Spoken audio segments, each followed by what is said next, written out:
Okay, so we're here with Cooking with Hobbits again instead of Hobbit Cooking, which is in the promo, but that really sounds kind of cannibalistic, so we won't do that. Anyway, today we are making something super duper easy, like even I can make it in like 5 minutes. And what better way to like talk about Hobbit Week than making po-tay-toes, right? That's what we're gonna do. This is so easy. All you need is 3 ingredients: potatoes, new potatoes, olive oil, and Kalamata olives. And the recipe calls for 3 pounds of potatoes, but I don't have that. I have like just shy of 3 according to this scale, so we're gonna definitely not need as many olives as it says. Here's what we do. We put the potatoes on the baking sheet. Not hard so far, right? You with me?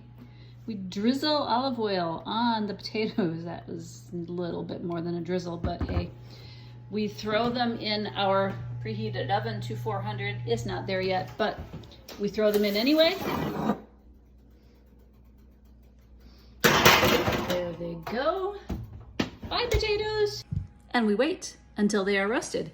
It says it takes about 45 minutes to roast until they are crisp and tender, so we will be back when they are done. Potatoes roast. It says to take your olives, put them in your mini food processor, which I don't own. I don't own a mini food processor. Guys, I really hate a whole bunch of clutter on my counters, so like I use the 5 gadgets I actually really love. And that's it for now. There's way more olives in there than I need because I have 1/3 of the recipes, but hey, tapenade in your fridge is always a good thing. Are dirty potatoes. I cooked them ahead of time a little bit, so I took them off the sheet pan and put them in here, but all you do is put those Kalamata olives on there that put through the food processor.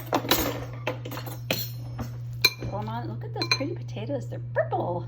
Hobbits would approve. Throw them on there. That's what supposedly makes them dirty potatoes. Potatoes. I'm not a big fan of potatoes, but I am a big fan of olives. I could try them. You can serve them hot or room temperature, it says. So there you are. Dirty potatoes that Sam would approve.